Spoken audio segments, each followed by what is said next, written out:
Bonjour, bonjour à tous. Mon âme bénit le Seigneur, bénit le Seigneur, bénit le Seigneur. Il est bon de chanter la gloire de Dieu.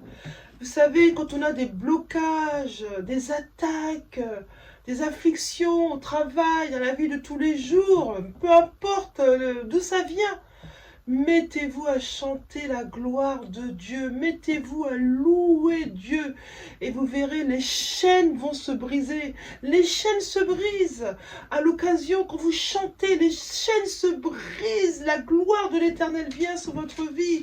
Vraiment, pensez, c'est vraiment une clé dans l'affliction, dans les attaques, dans le mal qui nous entoure. Chantez la gloire de Dieu et vous verrez la puissance de Dieu se révéler dans votre vie. Vous verrez que votre situation, votre circonstance, tout va s'alléger parce que l'Éternel va venir par sa nuée, par sa présence sur vous. Vous allez sentir la présence de Dieu. Et vous savez, la présence de Dieu, il n'y a pas mieux sur cette terre. Oh, je bénis le nom de l'Éternel pour votre vie, vous qui allez m'écouter. Je bénis le nom de l'Éternel pour votre circonstance. Je prie sur votre vie que la vie divine coule dans votre corps. Si vous avez une affliction, une maladie, un blocage, je proclame la délivrance et la guérison sur votre vie dans le nom de Jésus. Je déclare par la parole que j'ai autorité pour détruire les maladies, pour détruire les blocages de votre vie. J'envoie la guérison divine sur votre vie dans le nom de Jésus, la délivrance des attaques, des liens maléfiques dans votre vie. Dans le nom de Jésus, je proclame la vie divine. La gloire de Dieu est sur vous. La gloire de Dieu vous environne. Recevez l'amour de Jésus. Dans le nom de Jésus-Christ, j'ai prié. Amen. Aujourd'hui, je vais m'attarder à vous parler des esprits familiers. Voilà, les esprits familiers, je vais essayer, en tout cas, de vous expliquer ce que c'est et ce que ça signifie. Je vais commencer par lire un verset, le verset dans Éphésiens 2:2, dans lesquels la parole de Dieu dit par l'apôtre Paul, pour vous, vous étiez morts par vos fautes et par vos péchés, dans lesquels vous marchiez autrefois, selon le cours de ce monde, selon le prince et la puissance de l'air, cet esprit qui agit maintenant dans les fils de la rébellion, selon le prince de la puissance de l'air.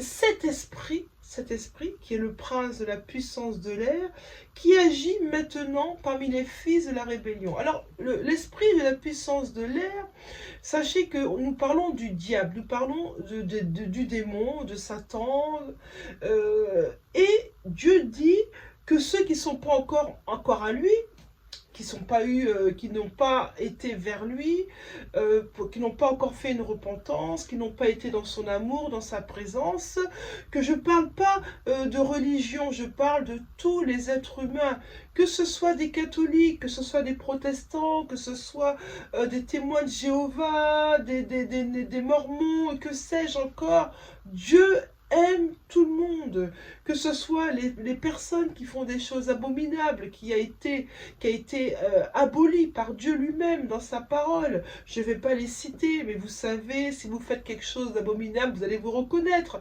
Je ne parle pas de toutes ces choses-là, je parle des êtres humains dans tout son ensemble. Dieu est pour les êtres humains. Et avant que nous allions vers Christ, le prince de la puissance de l'air manipulait et manipule encore certaines personnes par divers stratagèmes pour pouvoir lier leur vie, la vie de leur descendance. Et c'est de ça que je vais parler aujourd'hui, lié aux esprits familiers.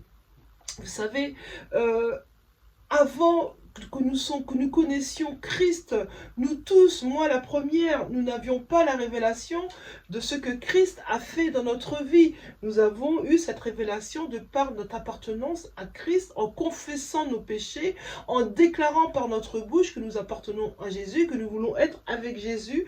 On appelle ça un renoncement aux œuvres mortes et une repentance. Cet esprit de la puissance de l'air qui agit dans les fils de la rébellion, dit le verset.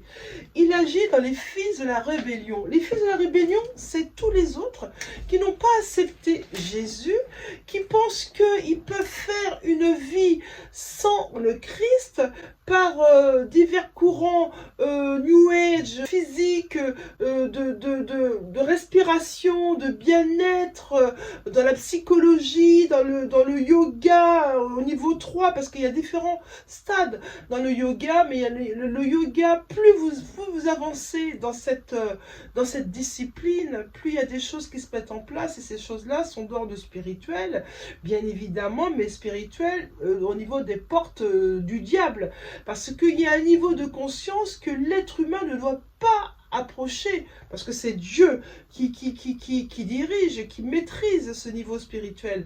Mais l'être humain, en essayant d'aller plus loin dans la pensée psychologique, en faisant ces choses-là, ils vont contre Dieu. Et l'ouverture d'esprit qu'ils vont avoir à ce moment-là, beaucoup pensent que c'est spirituel et divin. Ce n'est pas spirituel, oui c'est spirituel, mais ce n'est pas divin, c'est maléfique. Et c'est là où il faut faire attention aux choix, aux actes que nous posons quand on veut se sentir bien dans une approche psychologique, de faire attention là où on met les pieds. Il est important de connaître ce que Dieu a déterminé qui était mauvais pour nous. S'il l'a déterminé, c'est qu'il sait de quoi il parle. C'est Dieu. Il a déterminé que ça ne nous rendait pas service. Au contraire, c'était une porte pour le prince de la puissance de l'air, parce que pour les fils et les filles de ce monde qui n'ont pas reçu Jésus et qui sont voilés. Ils ont un voile sur les yeux et en voulant garder ce voile, la parole de Dieu dit que Dieu les pousse encore plus dans leur ignorance et dans leurs abominations. C'est pour vous dire que vous devez faire attention aux actes que vous posez et rester vraiment concentré sur Dieu. Dans les temps que nous vivons, vous savez que la seule véritable demeure où nous sommes dans la paix, c'est dans la maison divine, dans la maison de Dieu.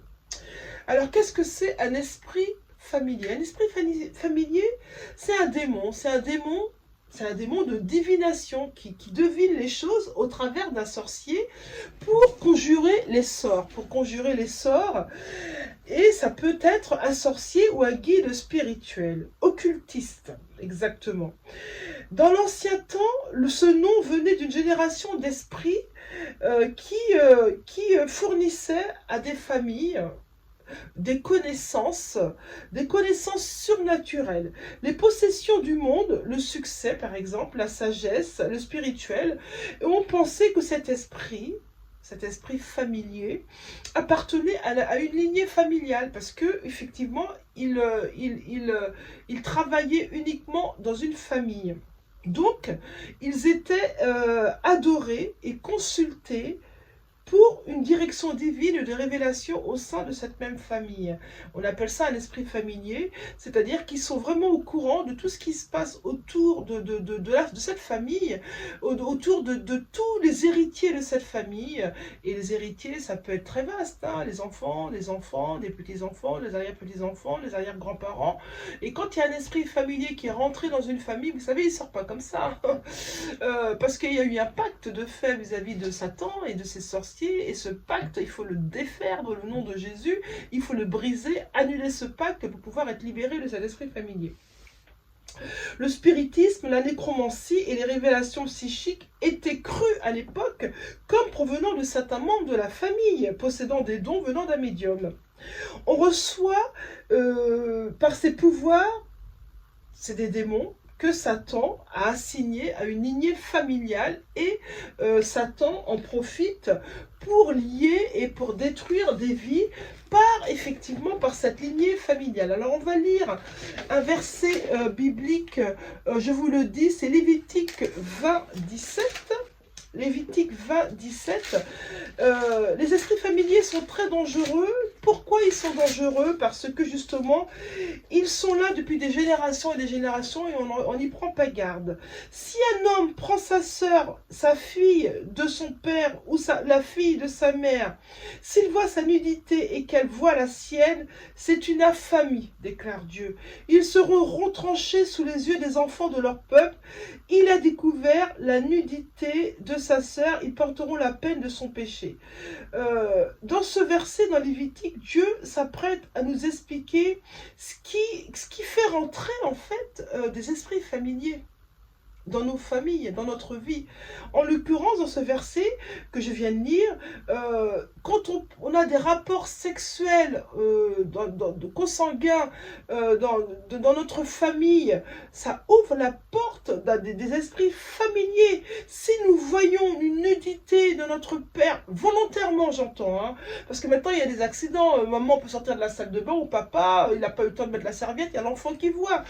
Je ne parle pas de ça, il y a des incidents. À vous de faire attention, je ne vous juge pas, mais faisons attention que notre enfant ne voit pas régulièrement la nudité de sa mère ou la nudité de son père, parce que là, en le faisant sciemment dans un esprit d'impudicité, dans un esprit de voyeurisme, dans un esprit de maléfique, on fait rentrer dans notre vie les esprits familiers par de la sorcellerie. Et ça, c'est important de nous en rendre compte. On va relire un verset, 1 Samuel 28, 3.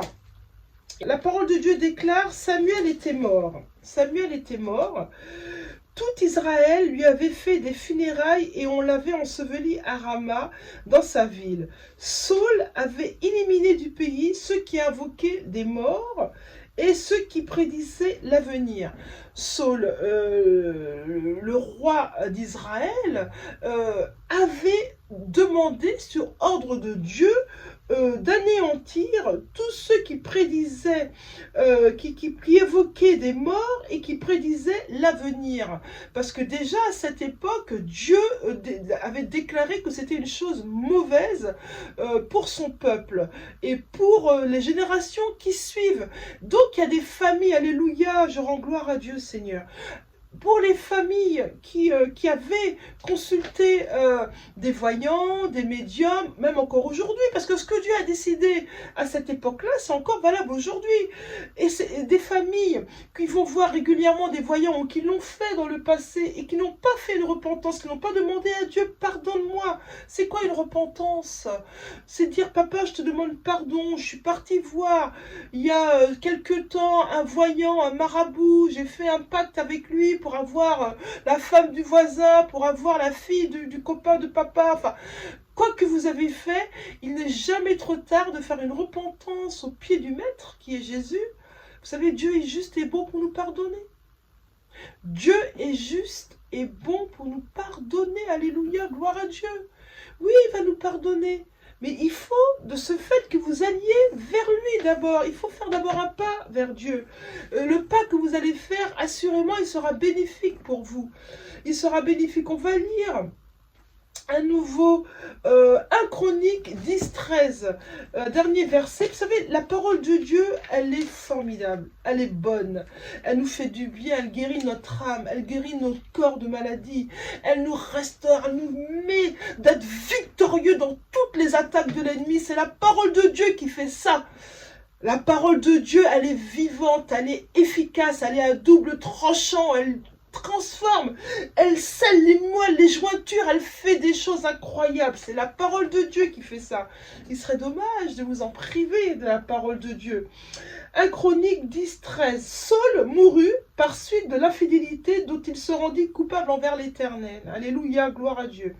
Il n'avait pas observé la parole de l'Éternel, mais avait interrogé pour les consulter ceux qui évoquaient les morts. Vous savez, Saul, à la fin de son règne, il avait commencé à dévier. dévier, avoir des choses contre nature que Dieu avait abolies, que lui-même, Saul, en tant que roi, avait tué des voyants et des médiums, et lui-même, dans l'affliction, étant complètement égaré à un moment donné. En fait, c'est intéressant l'histoire de Saul. Ça nous montre simplement que quand Dieu nous demande de faire quelque chose et que nous le faisons au départ, tout va bien. Mais lorsqu'on commence à être dans la désobéissance, c'est ce qui est arrivé à Saul. Il a été dans la désobéissance. Dieu lui avait demandé quelque chose. Il ne l'avait pas fait. À ce moment-là, Dieu... Il attend une fois, deux fois, trois fois, et même peut-être pas. Quand vous êtes dans la désobéissance, eh ben là, il vous commence à vous lâcher. Il vous laisse faire votre vie, puisque vous êtes dans la désobéissance, vous ne voulez pas écouter sa parole qui est la parole de Dieu, vous ne voulez pas l'écouter, vous êtes dans des compromis qui sont avec un pied dedans, un pied dehors, un pied avec Dieu, un pied avec le diable. Donc Dieu il vous lâche, et c'est ce qui s'est passé avec Saul. Et du fait, comme il n'avait plus la présence de Dieu, Dieu le guidait plus, eh ben, il est parti lui-même voir ce qu'il avait aboli, voir une voyante pour pouvoir obtenir des choses qu'il ne voyait plus, parce que justement, en marchant contre la volonté de Dieu, il y a eu un voile qui s'est mis sur ses yeux et il ne voyait plus, il n'avait plus le discernement spirituel des choses que Dieu a décidé de faire pour sa vie. Et ça l'histoire de Saul, elle est valable pour nous aussi.